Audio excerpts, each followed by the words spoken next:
Okay, hello, welcome everybody to the Stand Student Festival. We're on week 8 or day 8, I think, of the festival. I'm kind of even lost. We've had so many events over the last 8 days. So welcome back to those who have already joined us for some events. And if this is your first event, we're really delighted to have you here.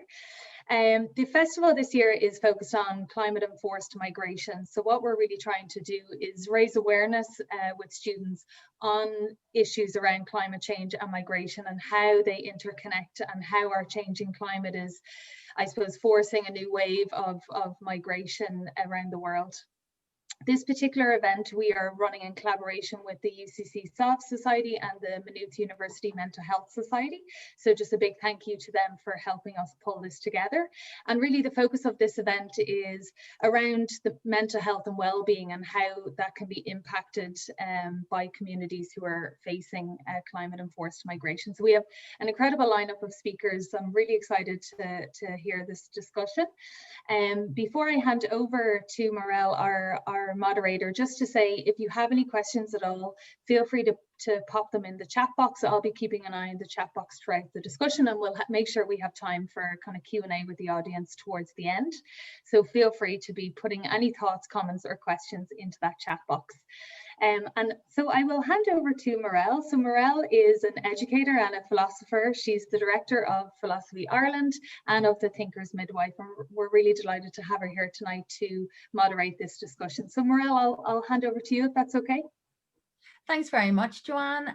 It's really a real honour to be asked to moderate this panel discussion and to be among such esteemed people who are actively engaged in trying to attend to what is an incredibly important issue and which I tend to agree is largely overlooked.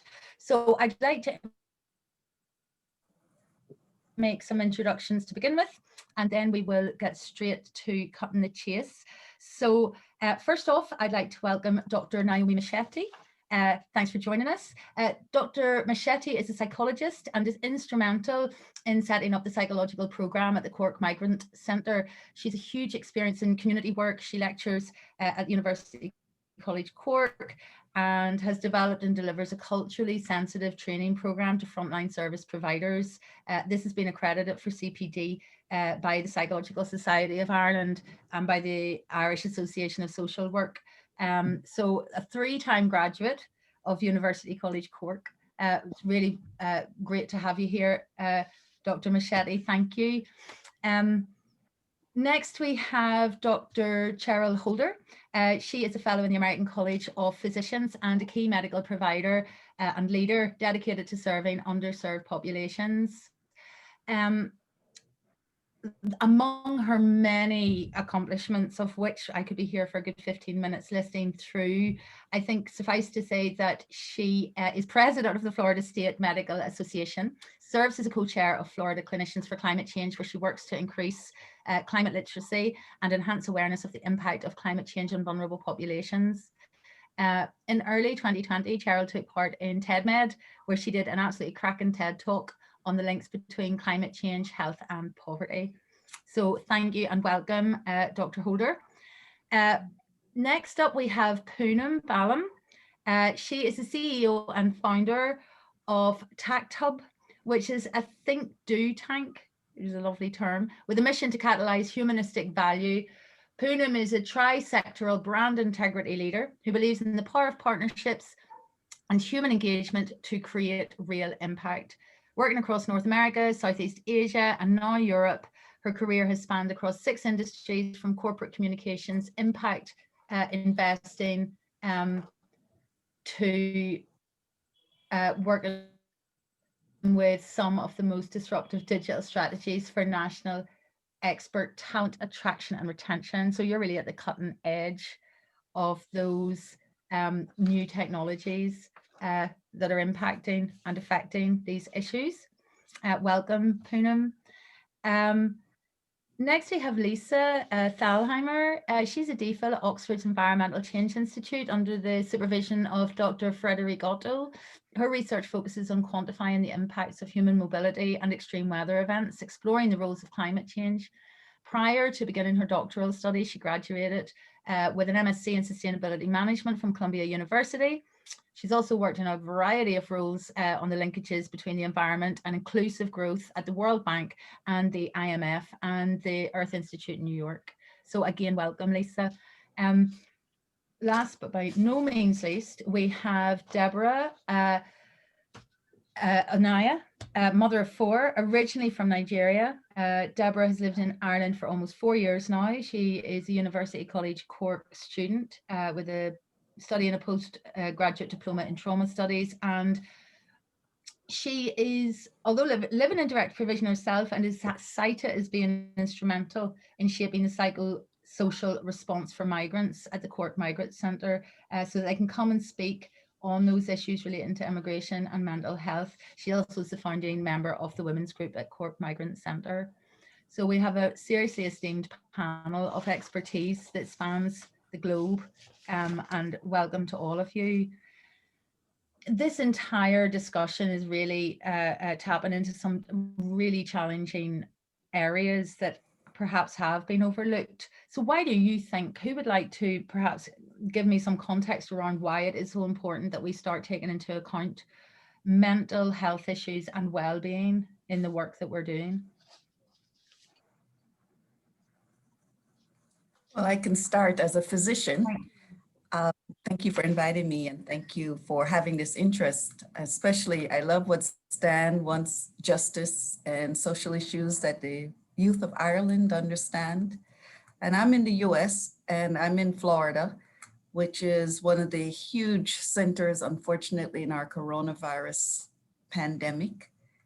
And if there's ever a time when social inequities have been exposed and the impact that it's had has been now, what we've been talking about for so long with climate change, we've had to experience it now. And mental health is one of the primary areas that we are faced with as we going through our day-to-day existence. Even as a physician myself and the team that I work with, it has come to the forefront that if we're not prepared and able to cope with our own well-being and our community's well-being, how are we going to really move forward? So I think coronavirus has just unmasked all of this and accelerated our understanding of the importance of mental health. So in many ways, it's a preparation for our climate challenge. Yeah. Would anybody like to follow that? Yeah. Naomi? Yeah, I was just going to say that I'm glad that Sherry said that, because I was wondering, like, that's what I do every day is on mental health. And we work with mental health of immigrants at the Cork Migrant Center. And in a sense, no matter what reason has driven them to come to Ireland to seek protection, a lot of it can really be traced to climate change. It's about destroyed assets, destroyed livelihoods. And obviously the impact that it has economic impacts and social impacts, but greatly on mental health because of having because of the dislocation. And I think even for the people that we work with, it's all those vulnerabilities. Over and above that, then there's the vulnerabilities of migrating. We've all seen all the vulnerabilities when they're trying to cross the ocean and the seas. And then in Ireland, it's kind of living again in the direct provision center when they're waiting for the international protection to be processed. So basically, we're talking about layers and layers and layers of trauma, and it really has to be at the center of the discussions when you're talking about it, because it is an issue. So yeah, to me, climate change is really kind of can be at the root of all the reasons and all the different reasons that people migrate. Thank you. I think that's really interesting, actually, because in one respect, COVID has, because you were using the term unmasked, Cheryl, whenever you were talking about issues to do with mental health and migration, which, I mean, you're implicitly saying those were there, they were just hidden. And perhaps the average Joe on the street is now having to deal with some of the uncertainty, has been pushed into this vulnerable place. Not the same, but a vulnerable place that they're unfamiliar with, that Naomi's talking about here, that she's experiencing day in, day out, and has done for, you know, some time. And this idea of climate change is revealing itself, and the impact that it's had. I find it really, really interesting, and this layered approach. I'm wondering, is there anybody that would like to pick up on any of those threads, with an alternative view, or perhaps with your own experience or your own take? I would love to, if possible. Thanks, Lisa. Hey, thank you, first of all, for inviting me. I think this is an excellent panel. We have so many diverse people. We have technology, we have a physician, we have those people who are really on the forefront working on mental health. And for me, as you know, as an academic, as someone who still learns, who learns every day, mental health is such an important issue, which is often overlooked when looking at climate-related migration, climate-related human mobility. And I often feel like it's kind of a neglected topic, because we don't really know how to approach mental health. We don't really know how to, I guess, work interdisciplinary, and COVID actually brings kind of an opportunity, I would say, to really work interdisciplinary. We're all spread across the world, and we have to work virtually, and that can have benefits as well. That can, you know, we talk more about mental health, we talk more about our research, we talk more about our everyday lives, of our work. Essentially everything comes together, and I think it's really interesting to kind of unpack these kind of hidden dimensions of mental health and the impact of mental health on those who are really vulnerable, migrants. Lisa, you're just dropping off there. I wonder if you could just repeat that. Oh, sorry. Maybe that's my Wi-Fi. Last sentence. I was mentioning that, you know, there's so many. Out for me. No, I'm. There are hidden dimensions of mental health, which are really now unpacking on those who are already vulnerable to climate change. And these are climate migrants, right? These are those people who've already experienced loss and damage due to a hurricane, for instance, due to floods, droughts. You know, there are different timescales, different dimensions of all these things coming together. And yeah, I'm just also really interested to kind of get to know more of how you think about that from your various different disciplines and work perspectives.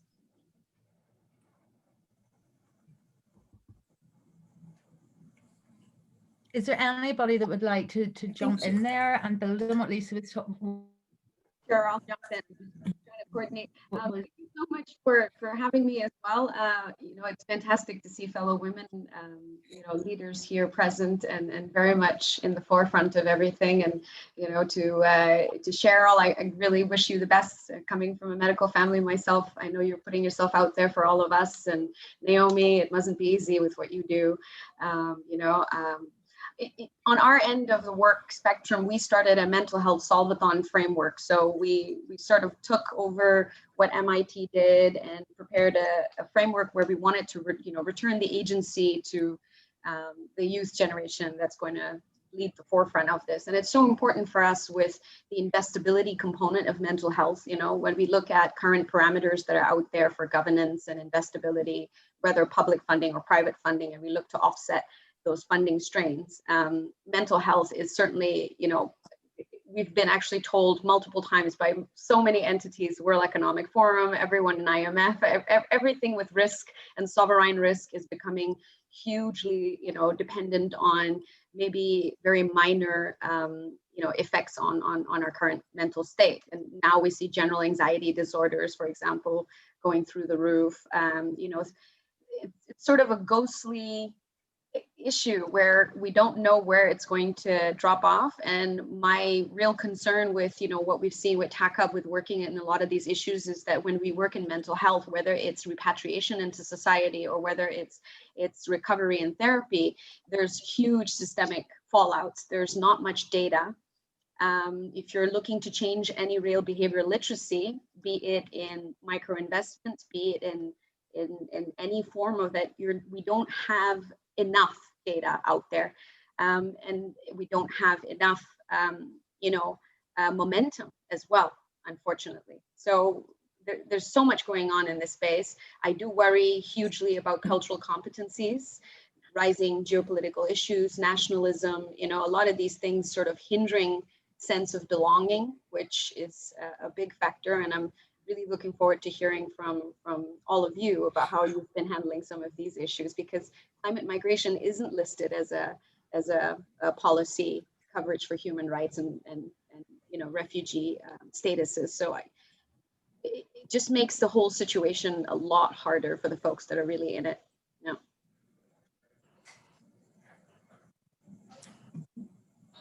Go ahead, speak. Okay. So thanks for having me. Deborah. Oh, sorry. Yeah. So thanks for having me. I think the last speaker was saying something about not having enough data.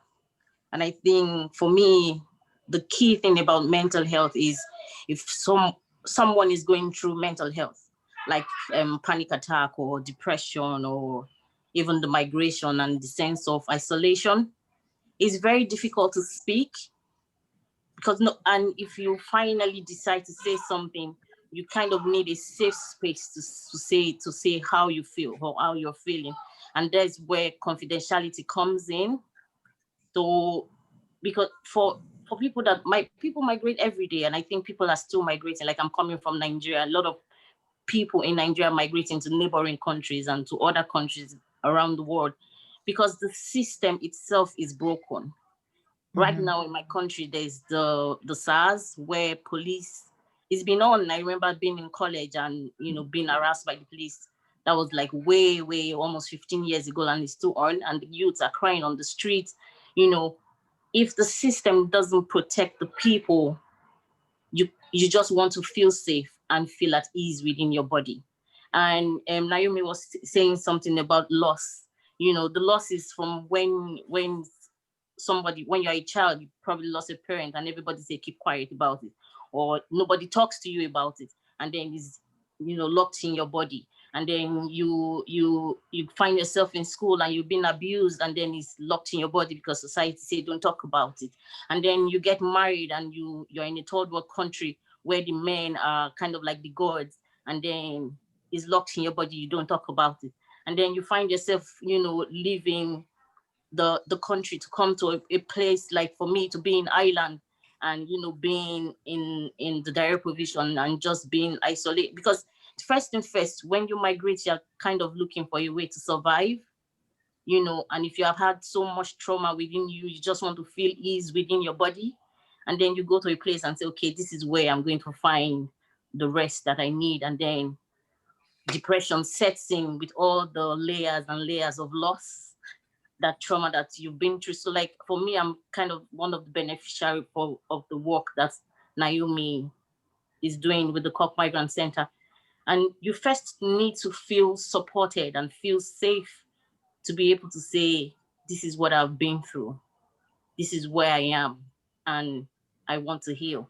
You know, if there's no sense of safety, you will still be afraid. You will still carry the fear that you've been carrying all your life. I remember being in therapy and my counselor was saying it's not yours to carry. And I was shocked. And like, how can you say it's not mine to, you know, like, because you've been carrying it all your life. You've been carrying all the trauma and all the trauma, all the losses and all you've been carrying it for a long time. And somebody's saying it's not yours to carry. So where do you put it?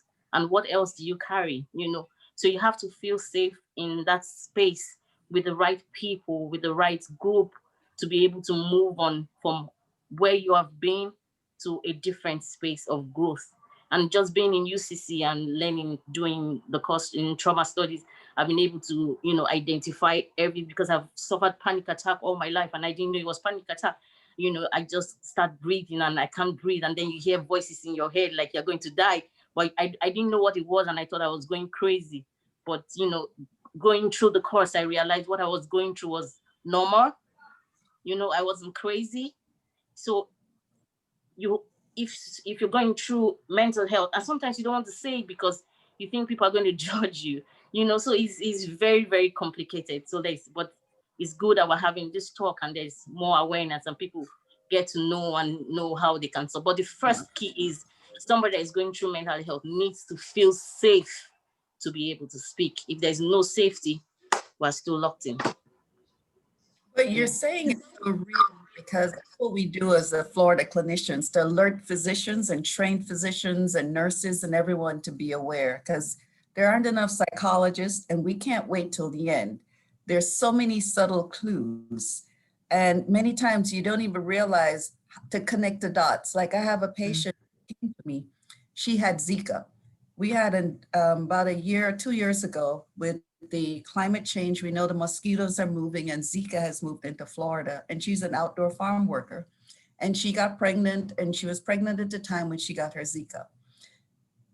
After she delivered, postpartum depression, she's doing better. She was in a special program, but a year later, I'm an internist. They sent her over to me because she needed continued care.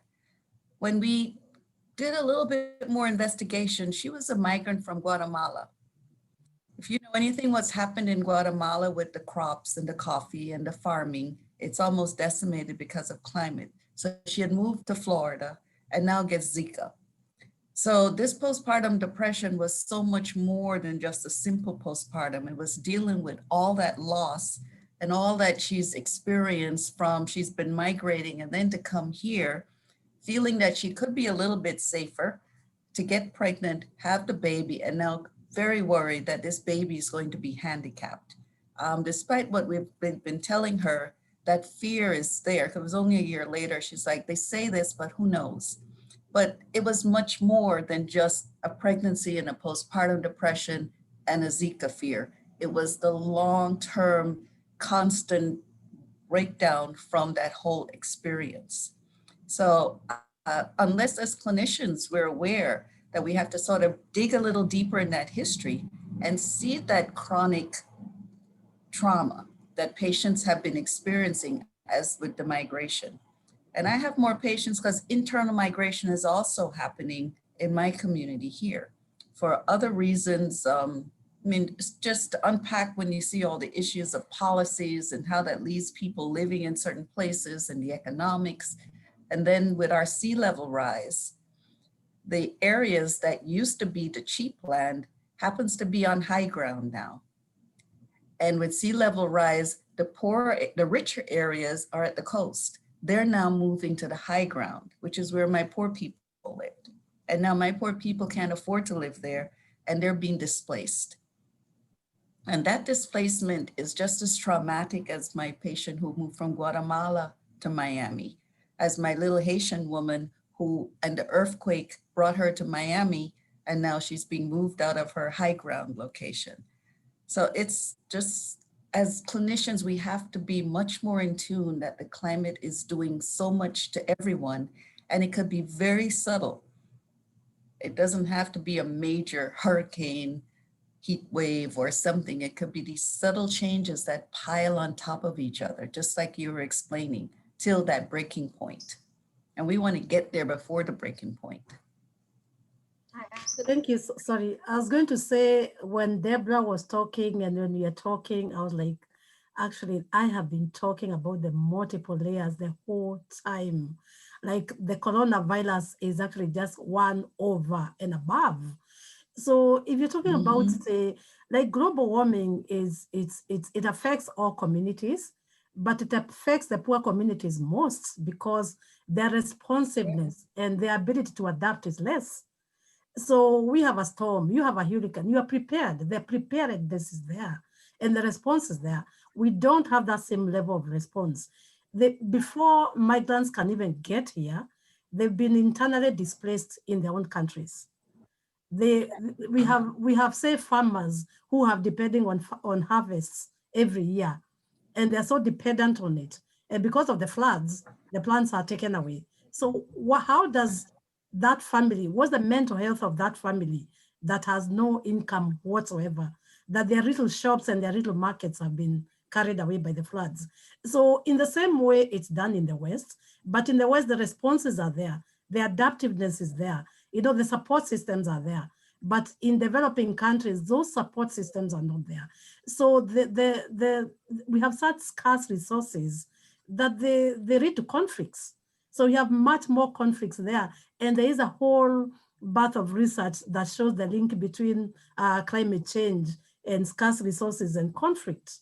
So people are coming in because of conflict, but if you go backwards, you can actually trace it back to climate change.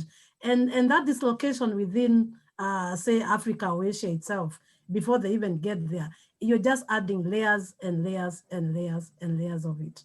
So just what you're saying, Cheryl, is like, we have to be aware. And one of the things, I know it's not in the questions, but for me who deals with asylum seekers and migrants, in terms of international protection, there's a protection gap in that when people come and seek asylum, you can get international protection on the basis of race, of religion, of nationality, of being part of a social group or a political opinion. But there's no, you can't actually per se seek international protection because of based on climate change. And yet we do know that there is, you could be a climate refugee and that could be recognized, and that's not. So we are fighting then people who actually do need protection, looking for other reasons to seek international protection, and they don't get it. And then you can imagine that mental stress of having to then worry about that and the trauma of it. And it's just, so I think that's something that really needs to be brought into the discussion, that we really need to advocate for recognition of climate refugees over and above the other basis for international protection. But last year there were 7 million people who were migrating because just by 6 months into 2019, over 7 million people were vulnerable at migration. That's a huge asylum issue. Yeah. Are you, I don't know, are you really? When you think about what that means, I don't know. Yeah. So I think that's something that we really need to push for and kind of bring into the discussion, because I see every migrant as a climate change resultant-based migration. But I think we really need to have that category as climate change refugee. I think, if I can quickly jump in, I absolutely agree with you, Naomi. I think it's super important to have a category which really recognizes people who are forced to move, who move due to climate change, may it be due to anthropogenic climate change or the climate variability, extreme weather. I think the difficulty in the whole attributable link, so really saying, okay, there's a human stamp on it, there's a human climate change signal in the reason people move, is that the layers we talked about are so multifaceted, and it's so difficult to really disentangle and say, okay, in this particular event, this and this person has actually been displaced or experiences a refugee status because of climate change. Because usually, as you mentioned also, there are so many layers like conflict, and it's really difficult for an international convention then to say, okay, what's kind of the threshold of an extreme weather event or climate change actually contributing to the status of someone having the stamp climate refugee. And there are discussions on that, but I would be quite interested from your perspective how we could push that actually forward, and what you think is kind of necessary from our various disciplines to move that on the agenda of international policy. If I can start, I think we just need to start the discussion anyway, because if you start the discussion and you start the conversation, then you can actually look at different ways. Because if you look at things like issues of LGBT, it was the same. They were not considered up to very recently. But so once the conversation starts, then you can start putting the parameters around what needs to be. So to me, I think the conversation needs to be started, because you could then start forming the terms of reference and looking at what the criteria is or it's not. I completely agree. As long as climate migration isn't coined as a human rights protectable space, then we have a lot of issues in every level of the system.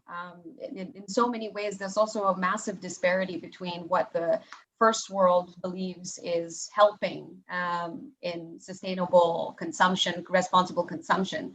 We're working out of Germany here, and it took Germany and Europe a long time to understand what Monsanto does, what companies of that scale do to crops, what do they do to monocultures, what they do to air quality and soil quality, and It took us a long time in Southeast Asia. I'm from Malaysia myself, and we've had issues with trash being, having dumps, waste dumps from all over the world, having our islandic folks move. And unfortunately, the folks that feel this the most are the folks that are in the front lines and are islandic like myself. And I'm Chinese Indian. I'm very rare to some extent. Finding a sense of belonging is something that's very difficult for me because, if I were to go to a therapist, for example, and, with the Solvathon, we're meeting thousands and thousands of different stories of intergenerational trauma. But the saddest part of it is the lack of cultural competencies within our first world systems, and a lot of misconceptions and a lot of assumptions that lead into wrong therapeutic pathways and wrong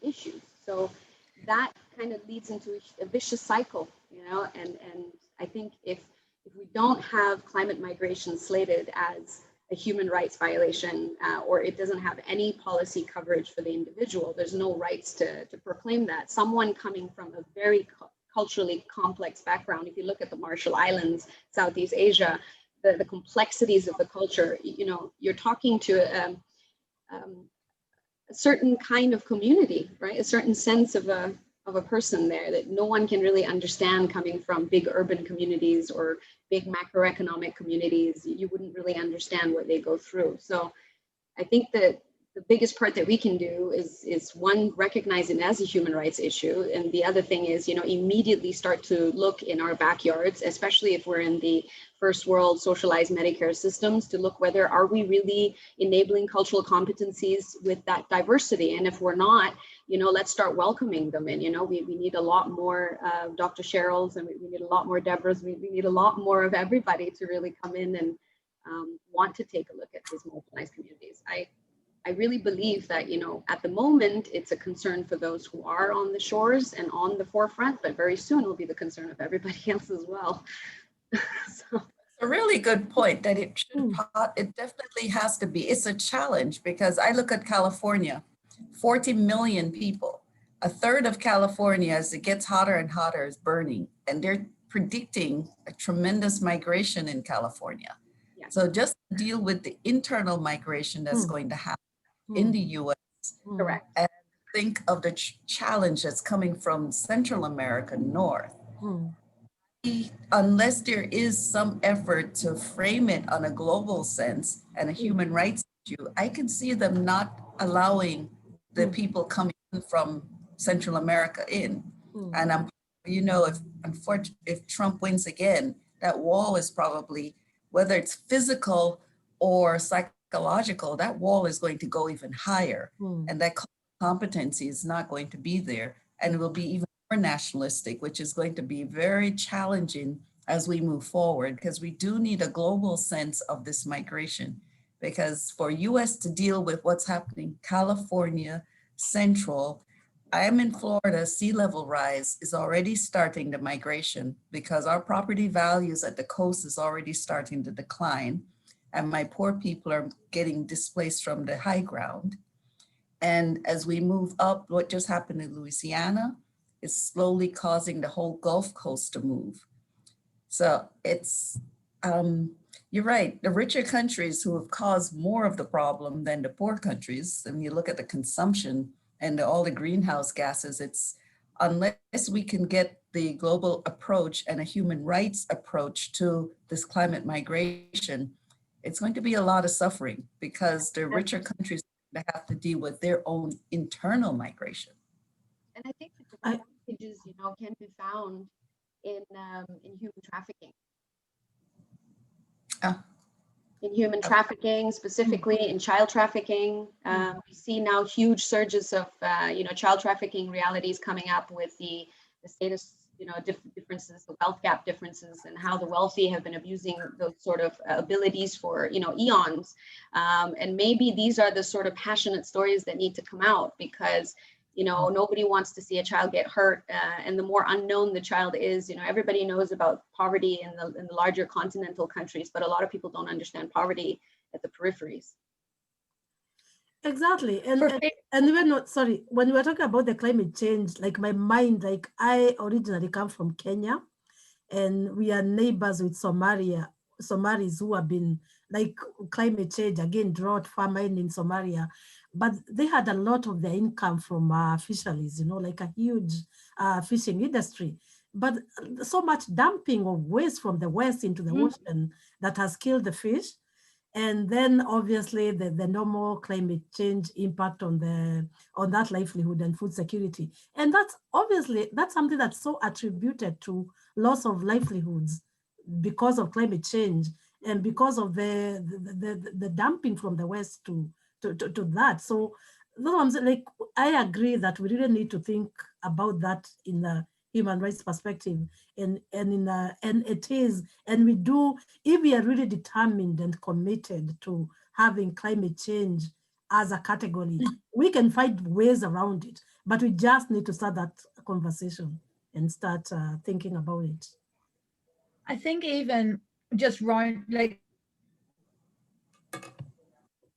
there are international examples of the same thing happening over and over and over again in slightly different contexts. It's like ever decreasing circles of effect, this perpetual ripple, because of it. It's the Earth is a globe, you know, and so the climate change is going to affect all of us.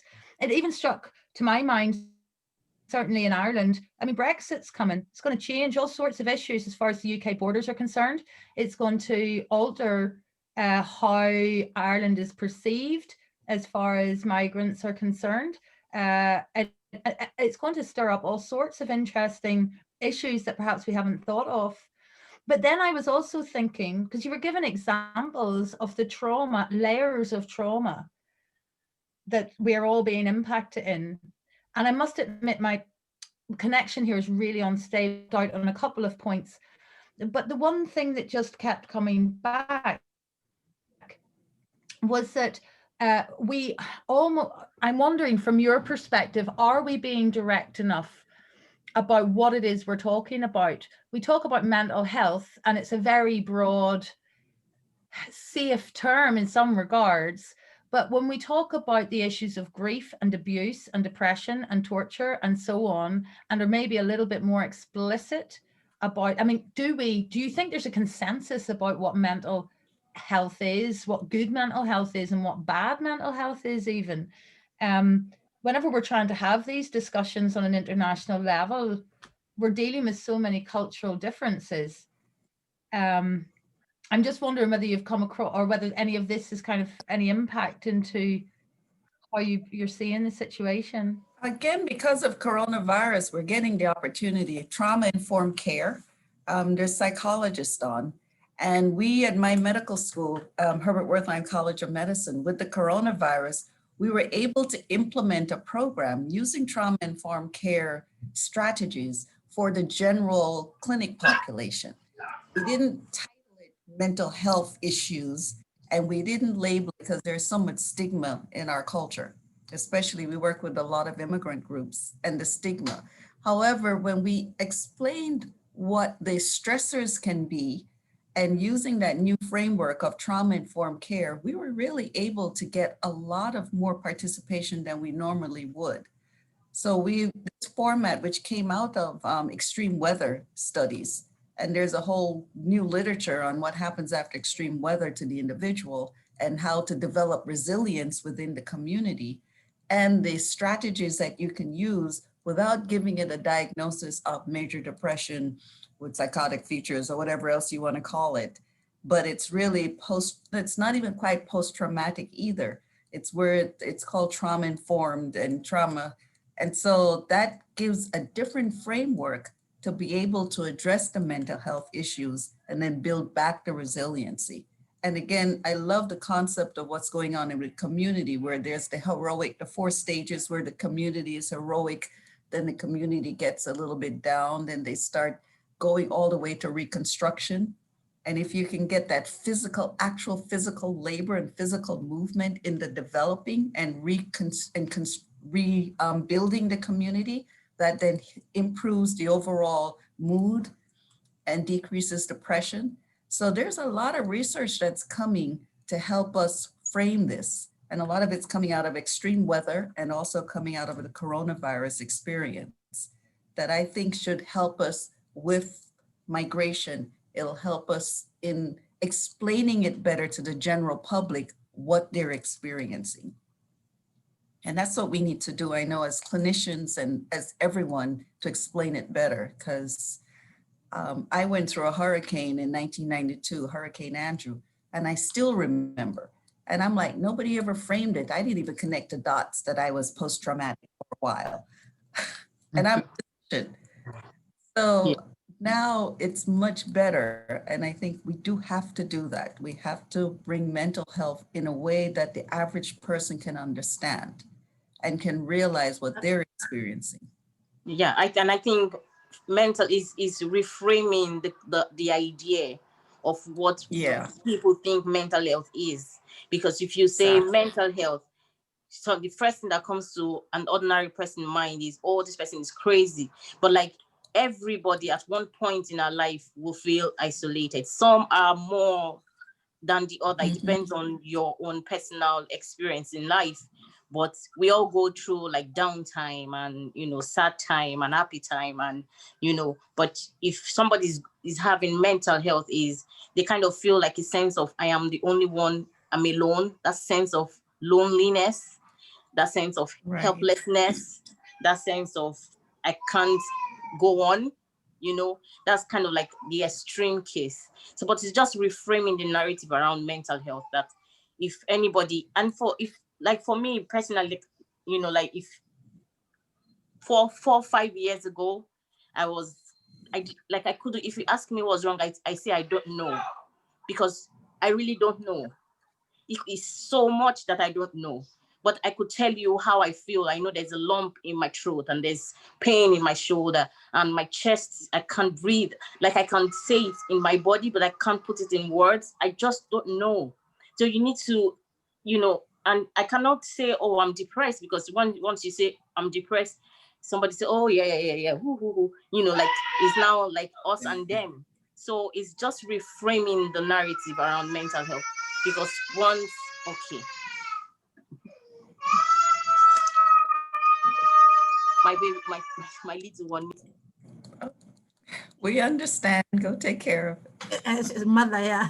So I was actually going to say that for me, really, the reason, like I'm a psychologist, and the reason I practice psychosocial practice is because even just from my own background of working in developing countries, there was always kind of this tension between the clinical model and the psychosocial model, and almost a perception that the clinical model is a Western conceptualized and kind of decolonizing again, kind of imposing the Western model on the populations, because when you look at it in terms of disasters and experience of events, they happen in developing countries in huge, I mean, people, we are experiencing Corona, but Corona for most of people from Africa or Asia, they are so used to that level of trauma that this is just another one of like the last one they experienced.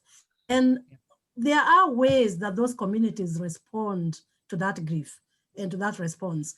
And a lot of it, because those societies are really collective societies, they have their own kind of individual and collective and community strategies of responding to that grief. They may not call it post-traumatic stress disorder. They may not call it depression. They may not call it whatever clinical name you call it, but they know. Even a lot of the researchers that have actually mapped that, they've actually almost mapped it symptom by symptom, but they address them. And it's not really through the clinical models, it's sometimes through social cohesion. It's supposed doing, particularly, I remember kind of reading this, attending actually a ceremony of in northern Uganda, where girls are taken in as child soldiers. They are taken to the forest by the child soldiers, and they are very young. And when they go to the forest, they become wives, and they could be as young as 12, 13, 14 years. And actually some of the initiation of those soldiers is to come back and eradicate your whole village. So you come and kill everybody in your own village. So because of that, they start kind of hatred towards them. So even when the war is over and the girls come back, they are rejected by the whole community. And it's not their fault. They were very young, they've come back, and they have babies and they're very stressed, and no amount of clinical intervention is going to help them. So some of the ceremonies that they had was like, I think they would jump over a fence and they would break an egg, and the egg would signify that life is over and you are starting a new life, like you would in a chicken. And because of that, then the whole community embraces you. And this is a community where being part of a community is really important. It's really, you ask what is well-being. So is well-being, is it life satisfaction? Is it happiness? Is it is it a holistic? What is it? Could be all different things.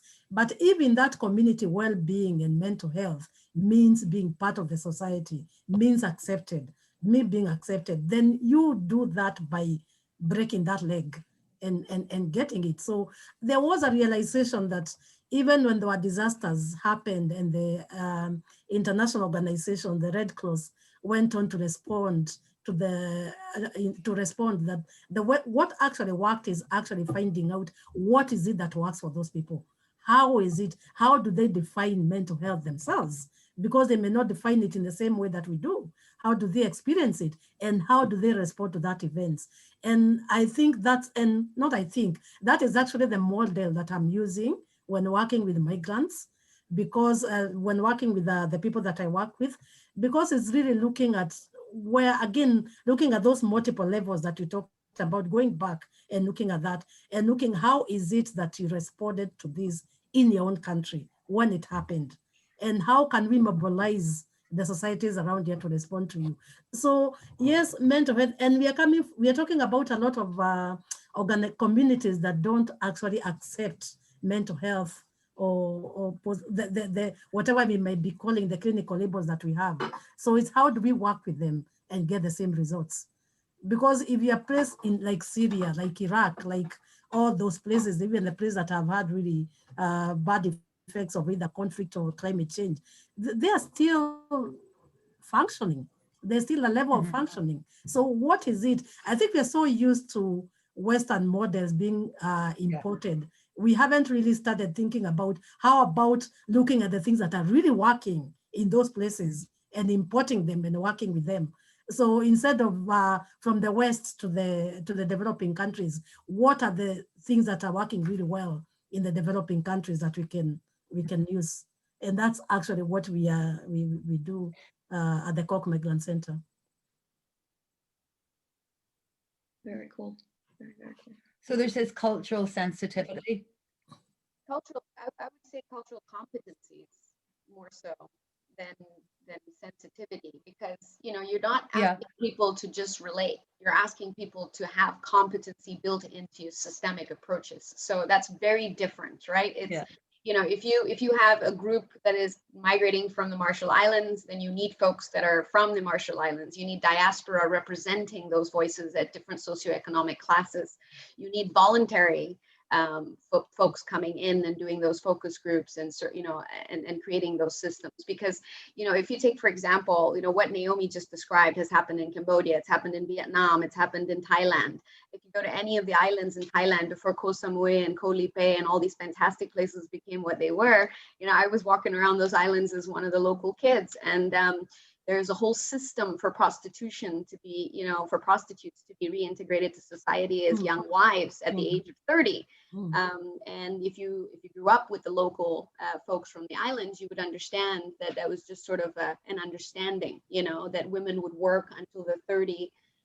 And then at 30, they would then become mothers, a second life, seconda vita, a new life they would flip over, and there would be a whole system around this. And my mother being a GP and an HIV and STD expert, she sort of, talked to a lot of the families and the communities and discussed the concerns of the parents and the social views onto this woman, who is trying to reintegrate. And so in a lot of these societies, you'd be surprised, they're not spoken about, but integration and support comes from home. It comes from a very granular way that when you translate this to the other half of me, which is Vancouver, Canada, where I grew up, there just isn't enough cultural competencies. And now that I'm in Germany, I see, refugees just unable to find a sense of belonging. I mean, and when you do speak to German authorities, when you work with refugee centers, they say we're doing everything we can, right? But what they're demanding for is assimilation. Assimilation isn't possible when you come from a different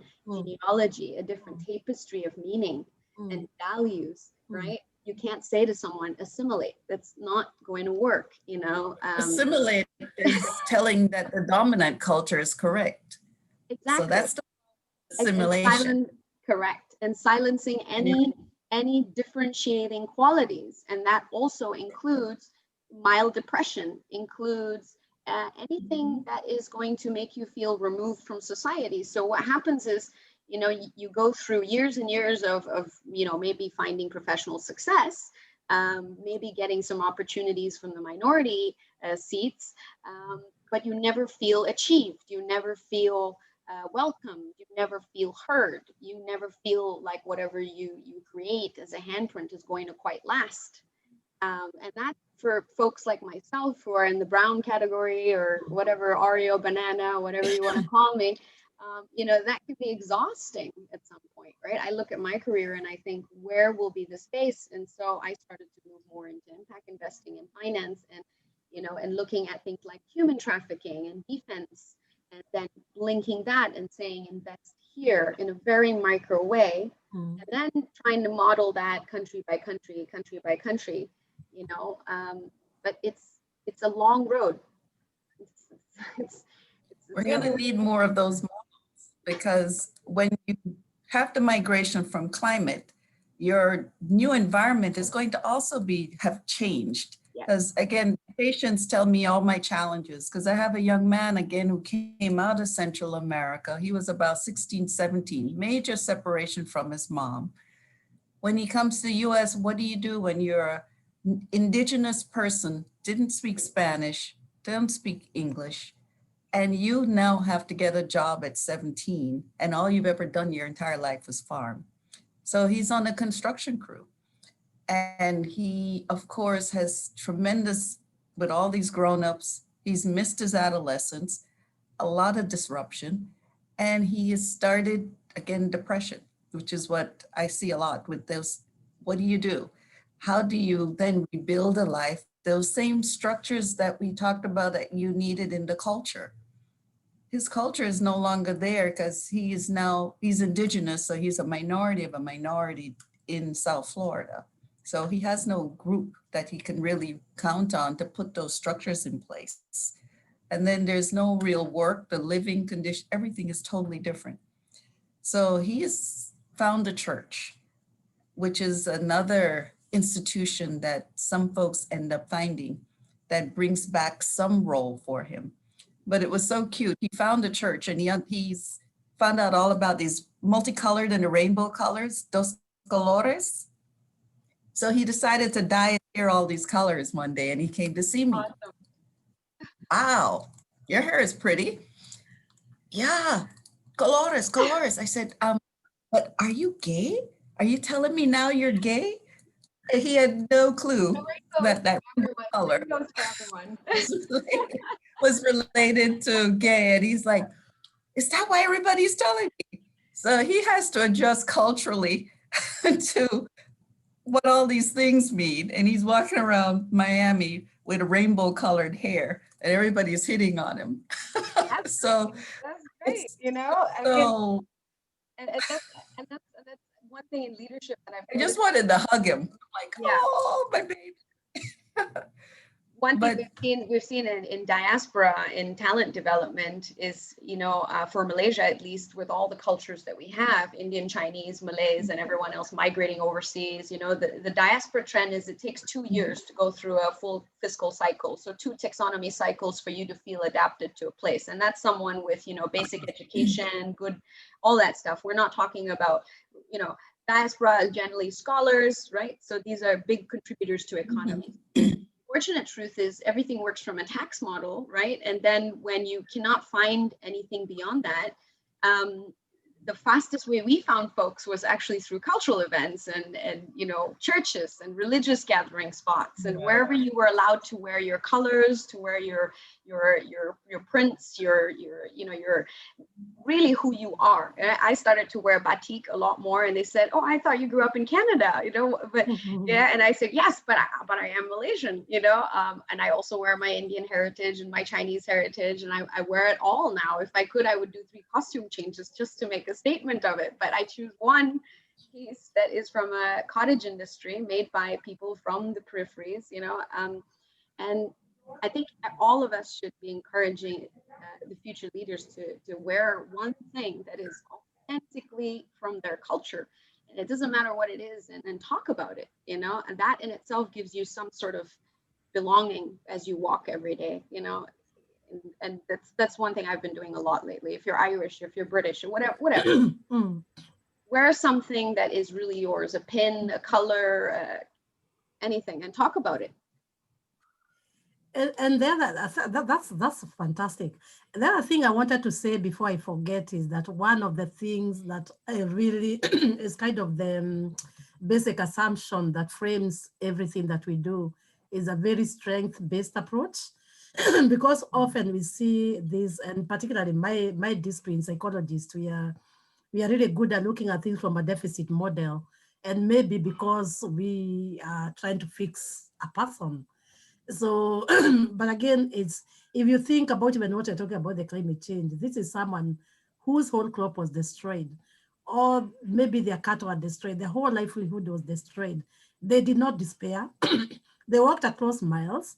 If you look at, say, for example, the migration journeys, they start from Africa through across the desert, for example, up to the top of Africa, and then they cross over to Greece and Italy, and then they're walking over. So like it's huge amount of, I mean, the resilience in them is it's great.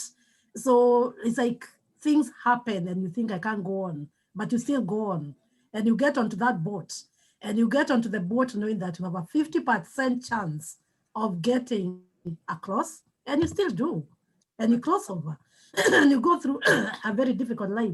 So I think we're dealing, when clinicians and Sharon, all frontline service providers, is to just realize the strength in them. Strength.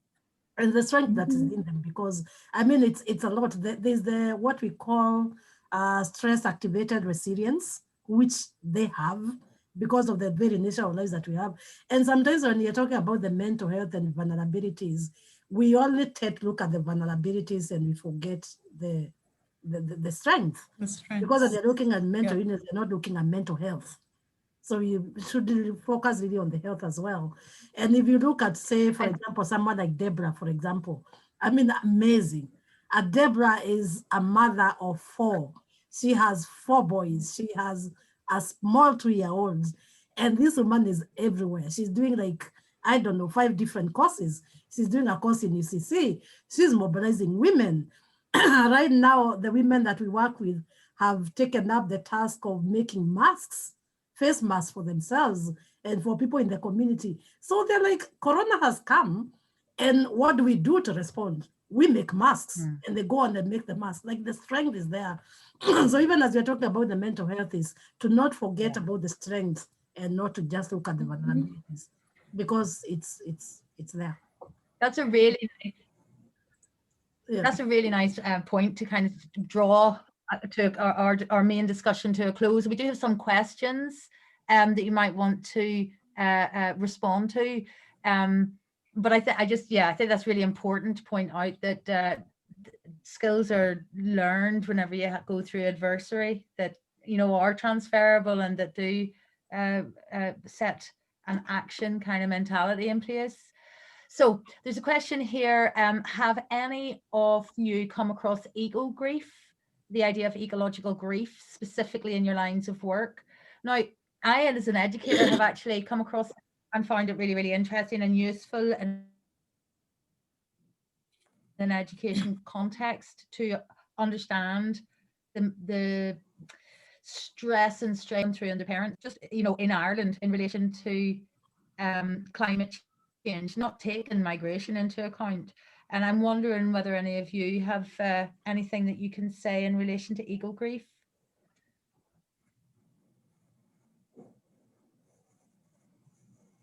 whether you've come across it yourselves, whether you think that there's something in it Now, that's what are you shared. defining that just the thought about what's going on with climate is bringing on the sadness?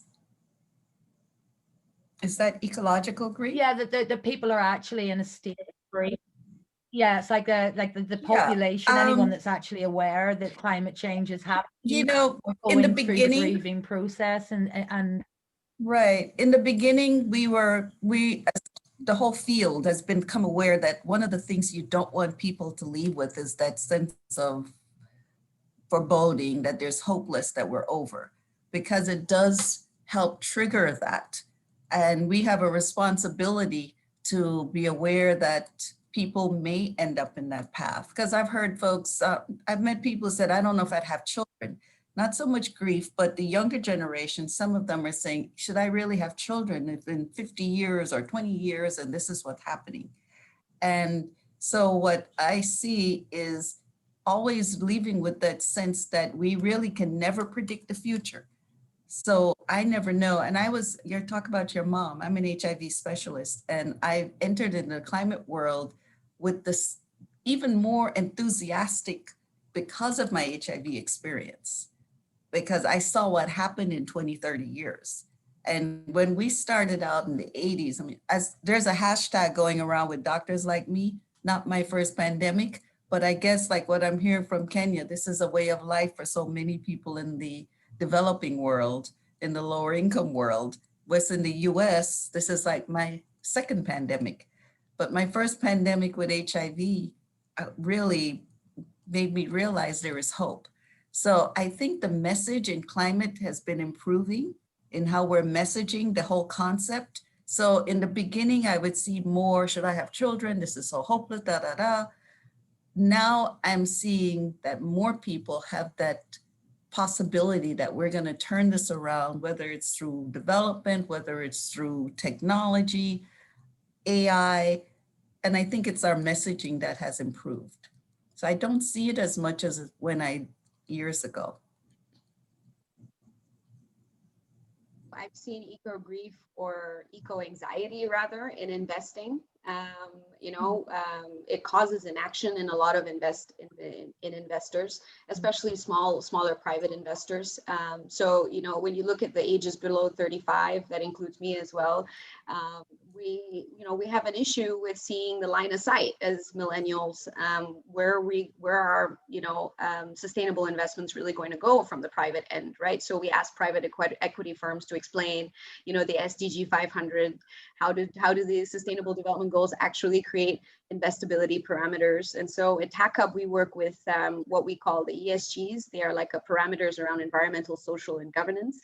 And generally, even though the environment category has the most action in private wealth investing, you still see a lot of inaction, a lot of eco anxiety. And when we talk about eco grief, for the investing world, it lies more in the destruction of homes and the destruction of structural places. So for example, if you live along a coastline, like here I'm in Italy right now, in Cinque Terre, for example, there's like an entire village. They go through so much climate and so much change. Now, the destruction of that results in, recalculations of real estate amortizations, and that changes the investability in the area. And that linkage to grief and a place, grave sites being destroyed, places of meaning, places of pilgrimage. Take Tibet, for example, right? And all the fallout of the Tibetans, and everyone that followed the Dalai Lama, what happened to them? I've seen it in complete seizure of investing trust, because a lot of what we track right now as parameters are, one, nationally very different. Secondly, very much edged on sovereign risk. Which no one really sits down and tries to understand unless you study it. And sovereign risk analysts are real specialists in their own rights, and no one can say that they're a champion of 180 countries, or everyone's got a regional perspective. So we see eco grief associated with emotional investing. We see it actually cause a lot of inaction in investor relations. So it is scary.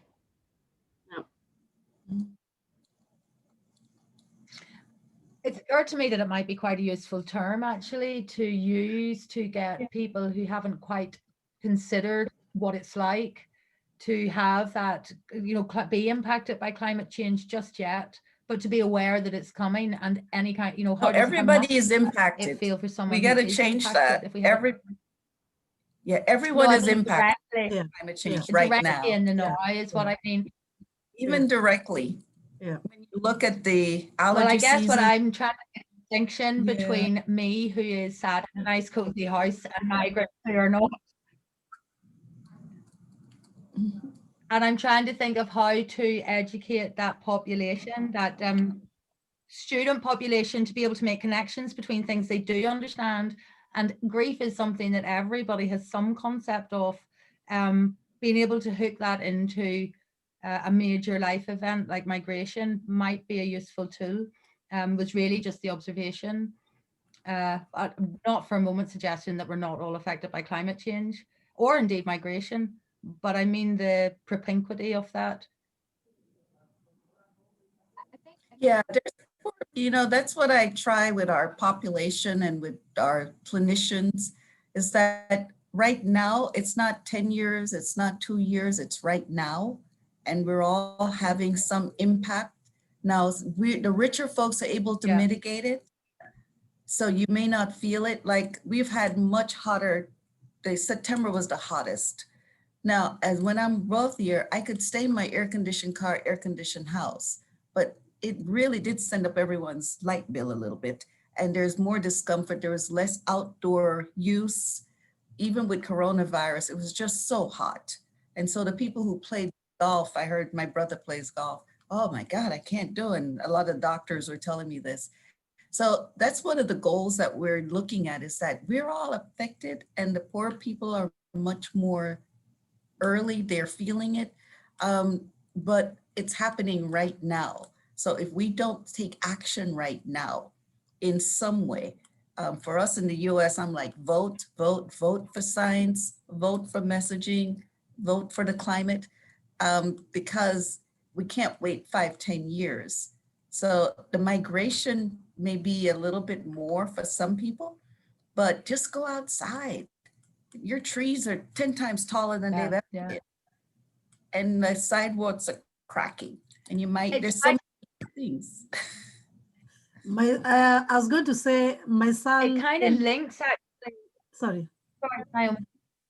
No, I was going to say that my son came to me the other day and said, "Oh, I'm really interested in this thing." I'm sorry. Can you hear me? It's the internet. Oh, it's not. You're frozen. Not? Oh. You're frozen. Oh my gosh. No, I think she's frozen. I think Marelle is frozen. Oh. Don't worry. Yeah. So I was going to say, my son came to me the other day and said something about a topic that he was so fired about because he only discovered it. And I was like, there's so much out there, but until you're interested in something, you don't actually find out what it is. And I would say the same to the students. You do get an interest, find out, and you'll be amazed at all the things that you'll find out. I was talking to Deborah the other day. I mean, one of the questions. Yeah. There we go. She's back. Are you back? No.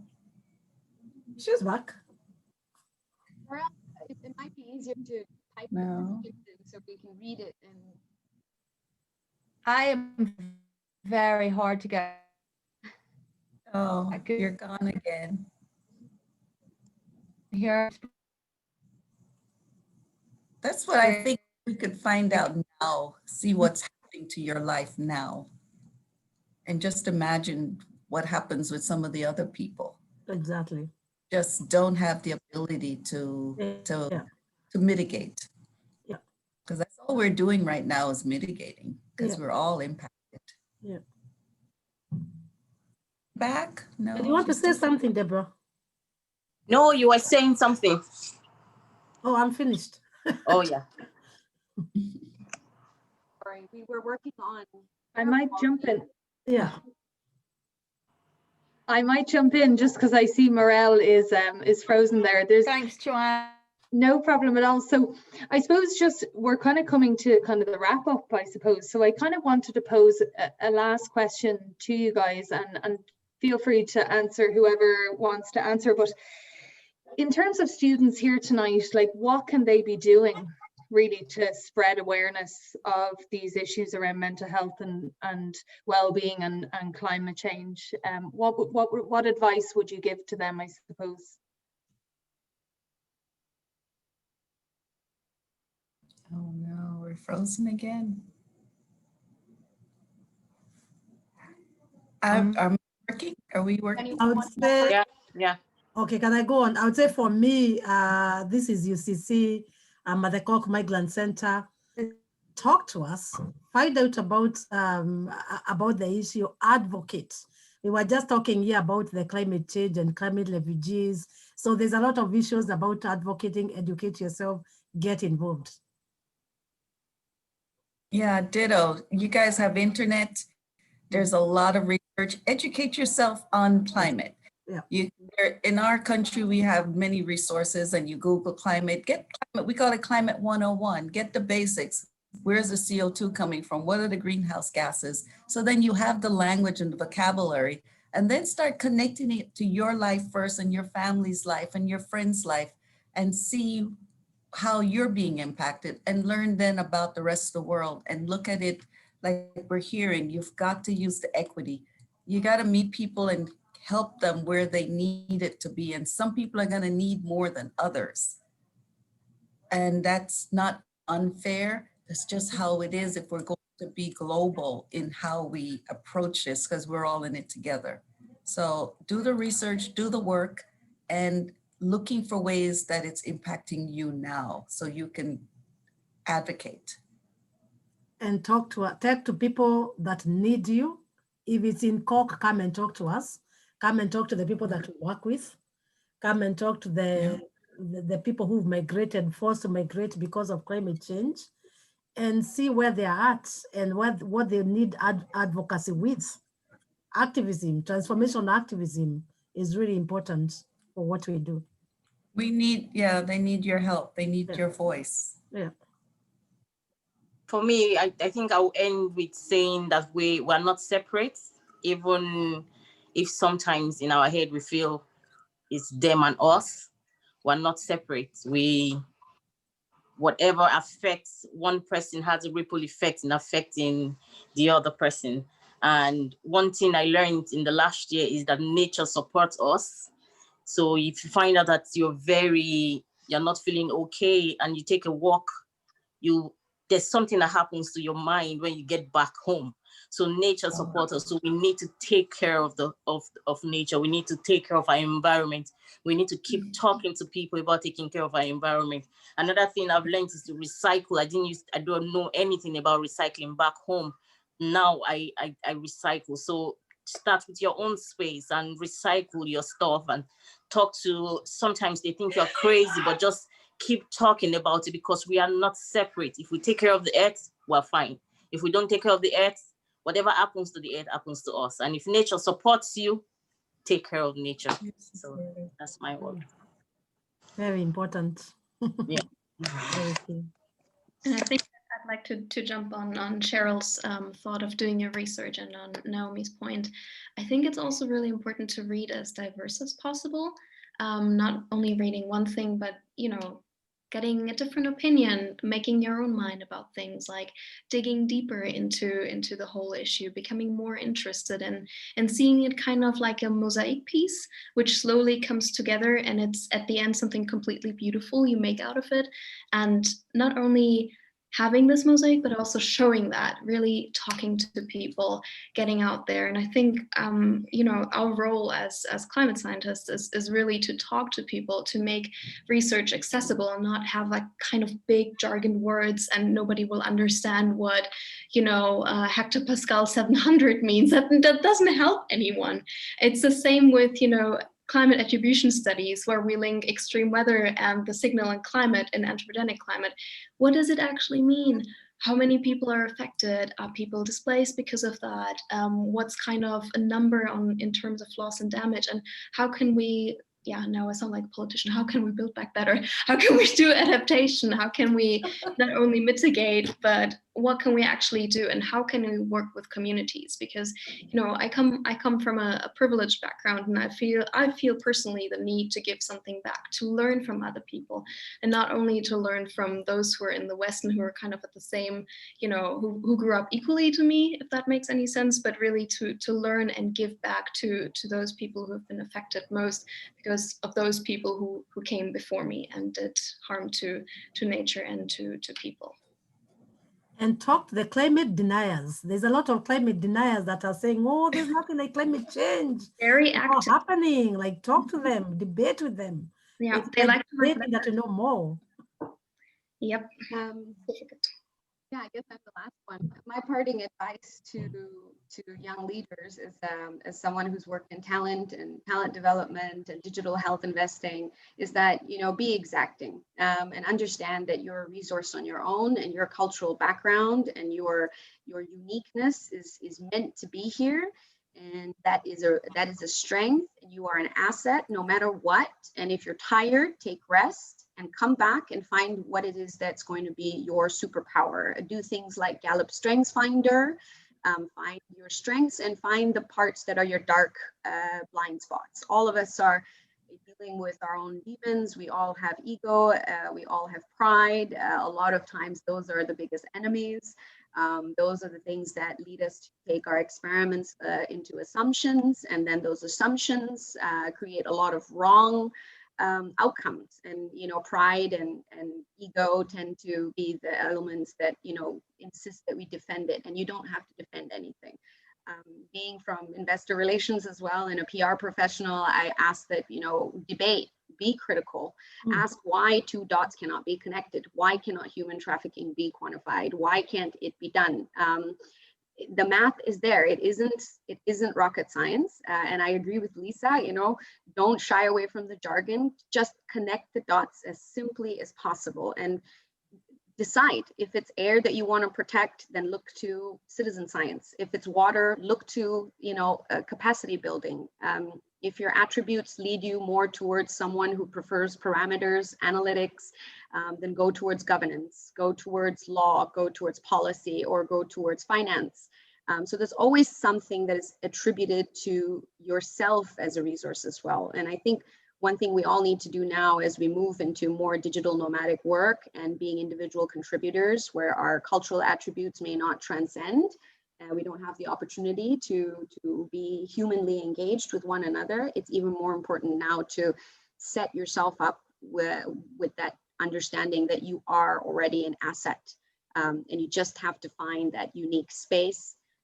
And don't trust what you read. You know, carbon sequestration is not going to save us immediately. It might be something even more closer to home. It might be scaling a supply chain for water filters. It might be building up a little cottage industry for a particular demographic. It could be something simple.